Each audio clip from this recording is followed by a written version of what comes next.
सभी को नमस्कार और सभी का स्वागत है हमारे सुधि ज्ञान साधना चैनल पर।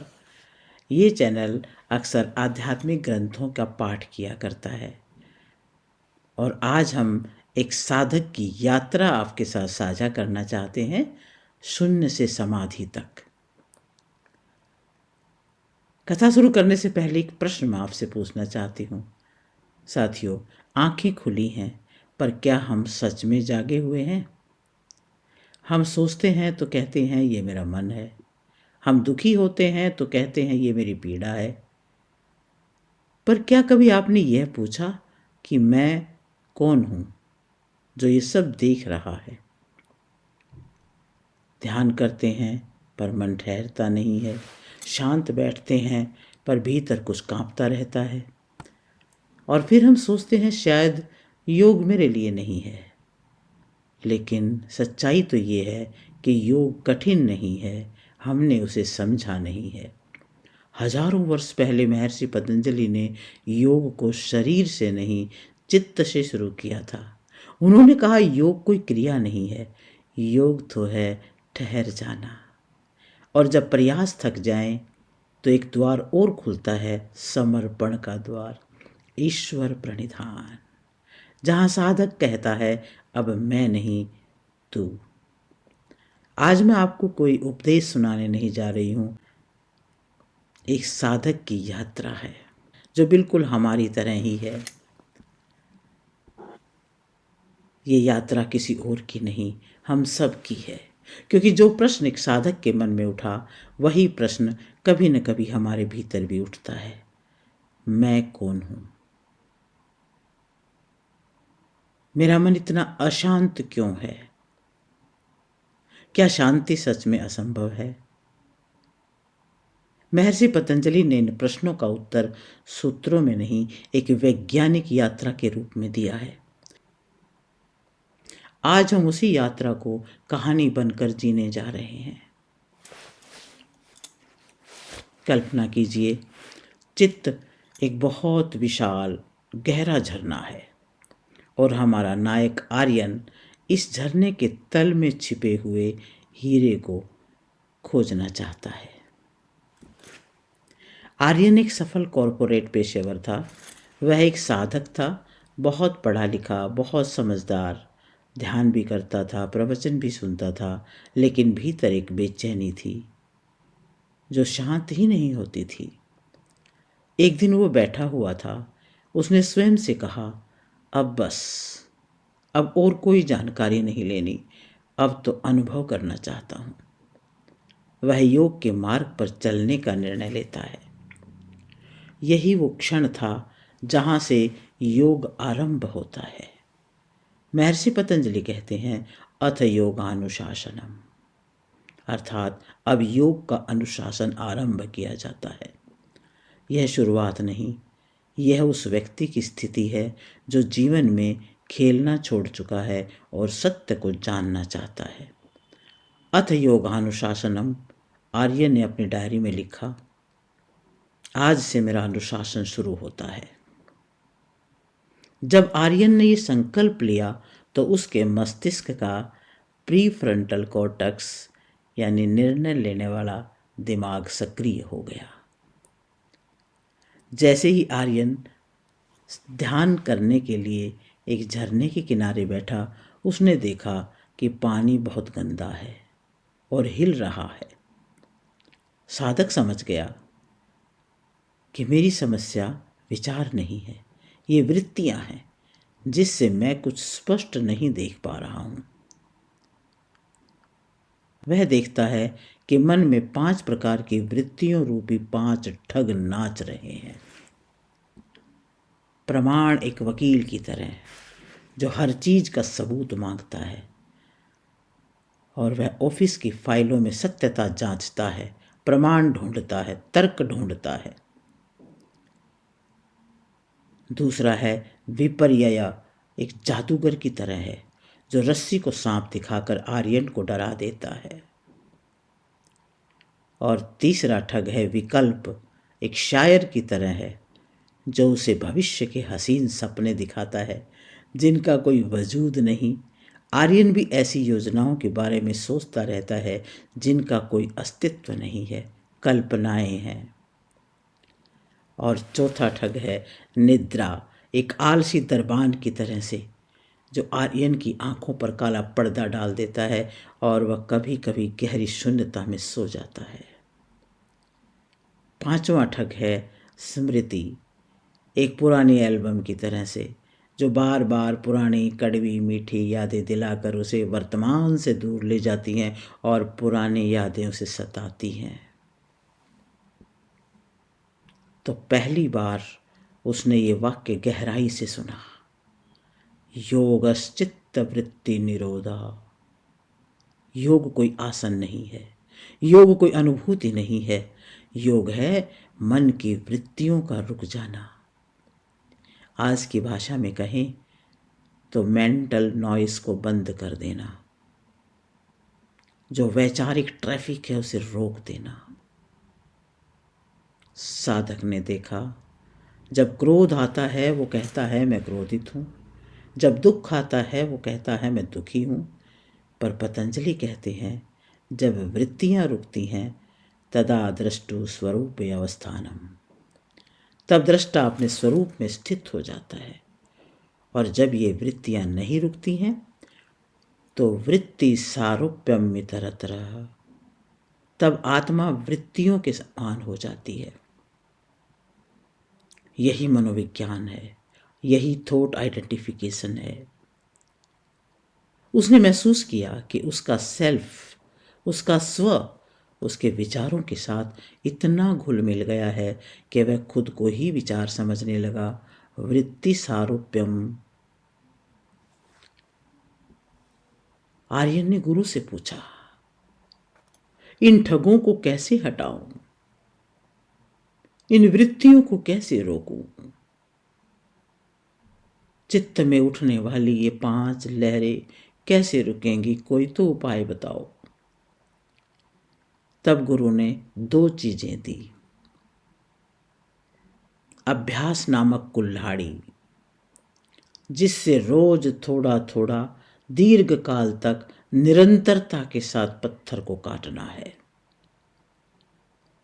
बार बार एक ही काम करने से दिमाग में नए पाथवेज बन जाते हैं, नई पगडंडी बन जाती है, जिसे न्यूरोलॉजी में न्यूरोप्लास्टिसिटी कहते हैं।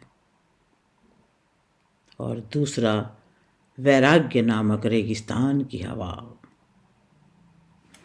जो इच्छाओं की आग को बुझा दे।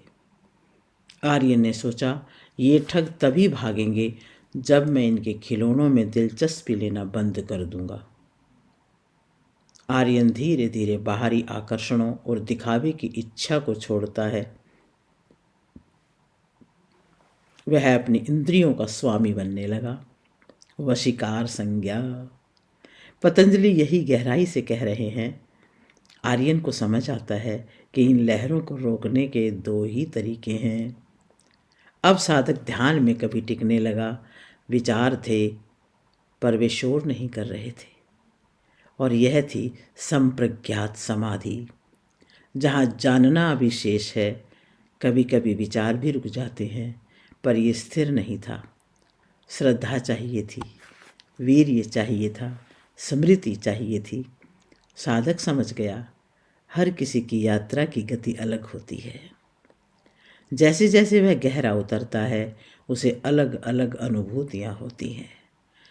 पहले वो साधक किसी स्थूल विषय, रूप, मूर्ति, मंत्र, ज्योति, श्वास आदि को आलम्बन बनाकर ध्यान करता है। फिर तर्कानुगत संप्रज्ञात समाधि, एकाग्रता और गहरी हो जाती है।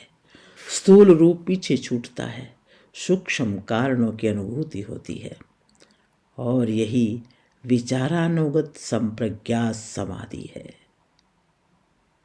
अब एकाग्रता और प्रगाढ़ होती है, अंतःकरण से आनंद उपजता है, और ये अवस्था कहलाती है आनंदानुगत संप्रज्ञात समाधि। अब विषय अत्यंत सूक्ष्म हो जाता है, केवल मैं हूँ बोध रह जाता है। सत्व प्रधान अस्मिता है, और ये अवस्था कहलाती है अस्मितानुगत संप्रज्ञा समाधि।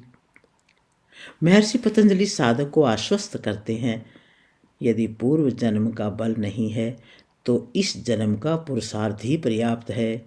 मार्ग खुला है, बस चलना है श्रद्धा, शक्ति और विवेक के साथ।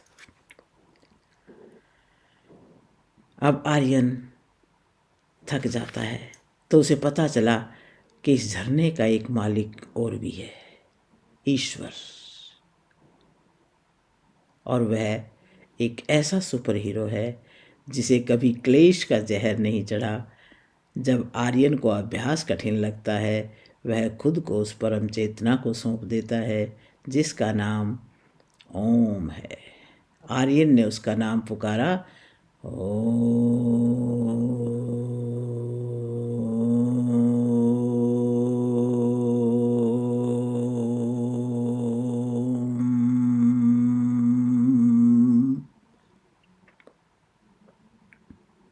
यह एक वाइब्रेशनल की तरह काम कर गया, जिसने उसके दिमाग के तनाव वाले हिस्से को, जिसे अमिगडला कहते हैं, शांत कर दिया और एकाग्रता बढ़ा दी। ओम केवल मंत्र नहीं है, यह केवल किसी धर्म का शब्द नहीं है, यह एक जीवंत कंपन है, वाइब्रेशन है, जो सीधे हमारे मस्तिष्क और शरीर से संवाद करता है। आधुनिक विज्ञान बताता है कि यही कंपन हमारी वेगस नर्व को सक्रिय कर देता है। यह नस जो शरीर को ये निर्णय लेने में मदद करती है कि हमें डर में रहना है या विश्राम में। जब हृदय की गति शांत होती है, श्वास गहरी होने लगती है और कॉर्टिसोल हार्मोन जो तनाव का है कम होने लगता है। यही कारण है कि महर्षि पतंजलि कहते हैं कि ईश्वर प्रणिधान से न केवल समाधि की प्राप्ति होती है, बल्कि चित्त के विघ्न भी अपने आप हटने लगते हैं। और जब साधना के मार्ग में साधक आगे बढ़ा तो रास्ते के और पत्थर नजर आने लगे, जो साधना की बहुत बड़ी बाधाएं हैं। और वो 9 पत्थर हैं: व्याधि, शरीर और मन का असंतुलन, स्थान, अकर्मण्यता, संशय, दुविधा, प्रमाद, साधना में शिथिलता, आलस्य, भारीपन, अविरति, विषयों की तरफ लालसा, भ्रांति दर्शन अर्थात मिथ्या दृष्टि, अलब्ध भूमिकत्व, समाधि में मन न लगना, अनवस्थित तत्व, प्राप्त अवस्था का स्थिर न रह पाना। जब रास्ते में ये बाधाएं आती हैं तो उसके हाथ कांपने लगते हैं, सांसें तेज हो जाती हैं, साधक घबरा जाता है। और पतंजलि कहते हैं, ये बाधाएं नहीं हैं, ये संकेत हैं। गुरु ने कहा, जब ये पत्थर रास्ता रोकें, ये बाधाएं रास्ता रोकें, तो अपनी सांस को बाहर छोड़ो और थाम लो।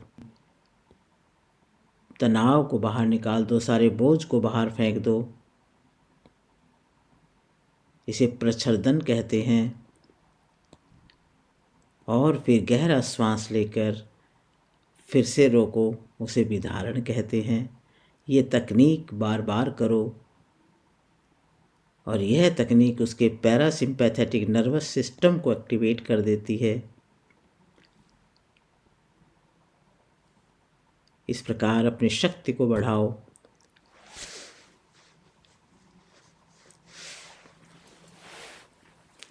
आर्यन का सफ़र बोरिंग न हो जाए, इसलिए उसे 4 जादुई चश्मे दिए गए। सुखी लोगों के लिए दोस्ती का चश्मा, दुखी लोगों के लिए दया का चश्मा और अच्छे लोगों के लिए खुशी का चश्मा, बुरे लोगों के लिए नज़रअंदाज करने का चश्मा। इन चश्मों को पहनते ही आर्यन के मन का कचरा साफ हो गया। दुख दौर्मनस्य। अब महर्षि कहते हैं, अब एक तत्व पर टिक जाओ, एक तत्वाभ्यासी बनो। अब साधक को अनेक रास्ते दिए गए। श्वास, मैत्री, प्रकाश, वीतराग पुरुष, स्वप्न निद्रा, अपनी रुचि का ध्यान। ये मानसिक विविधता का सम्मान है। सामाजिक व्यवहार, पतंजलि उसे सलाह देते हैं कि दूसरों की खुशी देखकर मैत्री रखो, दुख देखकर करुणा रखो। इससे उसका मन दर्पण जैसा साफ हो जाता है। मन अब सूक्ष्म हो गया है। वह जिस पर टिकता है उसे जान लेता है। पर यहाँ एक और चेतावनी दी गई, शक्ति में उलझना मत। अब झरने का शोर लगभग थम चुका था। जो कभी उफनता था, जो कभी बेकाबू बहता था, अब वह एकदम स्थिर हो गया था। आर्यन ने पहली बार अपने मन को पानी की तरह नहीं, प्रकाश की तरह अनुभव किया। अब उसका चित्त एक शुद्ध स्फटिक मणि बन चुका था, इतना स्वच्छ कि जो भी उसके सामने आता वह उसी का रूप धारण कर लेता। यह थी समापत्ति। अब देखने वाला, देखने की क्रिया और जो देखा जा रहा था, तीनों अलग नहीं थे। पहले शब्द साथ थे तो ये सवितर्क समापत्ति थी। फिर शब्द गिर गए तो ये निर्वितर्क समापत्ति बन गई। फिर सूक्ष्म विचार बने तो सविचार। अंत में जब विचार भी विलीन हो गए तो निर्विचार समापत्ति बन गई। परंतु ये सभी सबीज समाधियां थी। यहाँ अभी भी कुछ बीज शेष थे, अनुभव के, सत्य के, ज्ञान के। लेकिन अब आर्यन जो देखता था उसमें डूब जाता था। और फिर एक क्षण आया, कोई आवाज नहीं, कोई विचार नहीं, कोई लहर नहीं। झरना पूरी तरह स्थिर हो गया। और उसी स्थिरता में आर्यन ने देखा, सोचा नहीं, कल्पना नहीं की, अनुमान नहीं लगाया। उसने प्रत्यक्ष देखा। यह ज्ञान नहीं था, यह स्मृति नहीं थी, यह विश्वास भी नहीं था। यह थी ऋतंभरा प्रज्ञा, एक ऐसी बुद्धि जिसमें केवल सत्य ठहरता है, जिसमें असत्य टिक ही नहीं सकता। उस सत्य की रोशनी में आर्यन ने देखा, झरने के तल में वह हीरा सदैव से था। वह आत्मा थी। इसे आप सुपर कॉन्शियसनेस कह सकते हैं। और उस क्षण आर्यन आर्यन नहीं रहा। वह देखने वाला नहीं रहा, वह जानने वाला नहीं रहा, वह तो प्रकाश हो गया। पर ध्यान दीजिए, ये भी एक अनुभव था, ये भी एक संस्कार बन सकता था। और तब साधक ने सबसे सूक्ष्म कर्म किया, उसने सत्य को भी छोड़ दिया। और तभी न विचार था, न ज्ञान, न साधक, न साधना, बस होना, अस्तित्व।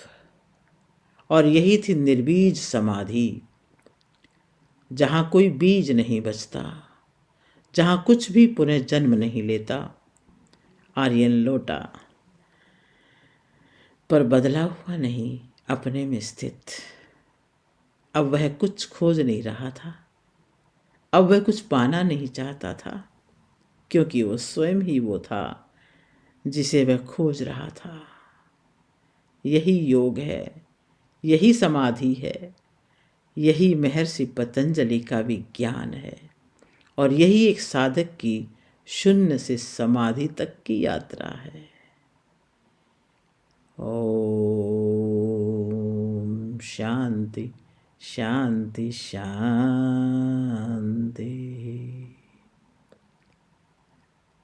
साधकों, ये कथा बताती है कि हमारा दिमाग एक सॉफ्टवेयर है जिसे पतंजलि ने योग के कोड से रिप्रोग्राम किया है। हमें मस्तिष्क के हार्डवेयर को साफ करके चेतना के सॉफ्टवेयर को अपग्रेड करना है। यदि ये कथा एक साधक की यात्रा शून्य से समाधि तक आपको पसंद आई हो तो आगे भी ऐसे ही वीडियोस देखने के लिए इस चैनल को सब्सक्राइब करें, शेयर करें, लाइक करें, कमेंट करें। ओम शांति शांति शांति। सभी का धन्यवाद।